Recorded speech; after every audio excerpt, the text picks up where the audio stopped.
Digital వేదికగా పార్టీని బలోపేతం చేయడమే లక్ష్యం. మై టీడీపీ యాప్పై పల్నాడు జిల్లా నేతల సమీక్ష. నరసరావుపేట మార్చి 3. పల్నాడు జిల్లా తెలుగుదేశం పార్టీ కార్యాలయంలో ఈ రోజు తెలుగు యువత మరియు ఐటీడీపీ ప్రెసిడెంట్లతో కీలక సమావేశం నిర్వహించారు. ఈ సమావేశంలో పల్నాడు జిల్లా పార్టీ అధ్యక్షులు షేక్ జానీ సైదా గారు మరియు నరసరావుపేట శాసనసభ్యులు డాక్టర్ చదలవాడ అరవింద బాబు గారు పాల్గొని మై టీడీపీ యాప్ వినియోగంపై శ్రేణులకు దిశానిర్దేశం చేశారు. ఈ సందర్భంగా నేతలు మాట్లాడుతూ ఆధునిక రాజకీయాల్లో సాంకేతికత కీలకమని, పార్టీ కేడర్ను క్షేత్రస్థాయి నుంచి అనుసంధానించడానికి ఈ యాప్ ఒక వంతెనలా పనిచేస్తుందని పేర్కొన్నారు. ప్రతి కార్యకర్త మరియు నాయకుడు మై టీడీపీ యాప్లో భాగస్వాములు కావాలని, పార్టీ చేపడుతున్న సేవా కార్యక్రమాలను మరియు ప్రభుత్వ ప్రజా వ్యతిరేక విధానాలను డిజిటల్ మాధ్యమాల ద్వారా ప్రజల్లోకి బలంగా తీసుకెళ్లాలని పిలుపునిచ్చారు.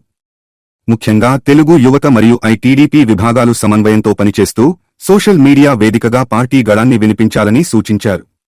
గ్రామ స్థాయి నుండి పార్టీ బలోపేతానికి, కార్యకర్తల సంక్షేమానికి ఈ యాప్ ఎంతో దోహదపడుతుందని వారు స్పష్టం చేశారు. ఈ కార్యక్రమంలో పల్నాడు జిల్లా ఐటీడీపీ ప్రతినిధులు, తెలుగు యువత నాయకులు మరియు పార్టీ ముఖ్య కార్యకర్తలు పాల్గొన్నారు.